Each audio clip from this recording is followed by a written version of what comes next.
Ballet called Arabesque Arm. Arabesque in French. Okay? So slowly get remember the name. Okay? The arms are Arabesque arm. So make sure this finger right in front of your nose.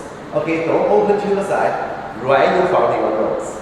And make sure this arm have to below your nose. Can never go up. Okay? Go up won't look good. So below your nose, if you want arm up, easy. Look at me. If you want arm up, you just head up. Your arm can go up. Clear? Make sure below your nose. That's the best angle you have. If it goes too much, you feel like, oh God, that's it. You got it? If you below your nose, it's all elegance. You see the body elegance right here. So very important. Below your nose. Second thing, look at the elbow. The elbow can drop a little. Give a little drop. And that's right. Give a little drop, and then you will feel soft. Your arm will look soft.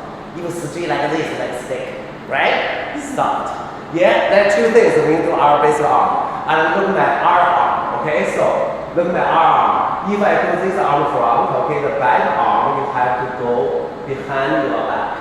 Okay, so back arm, elbow also will drop. Okay, look at my arm, I'm not straight, okay? Drop. And so keep your elbow dropped. Okay, keep your elbow dropped, palm down. Both of hands palm down. Drop elbow. That make it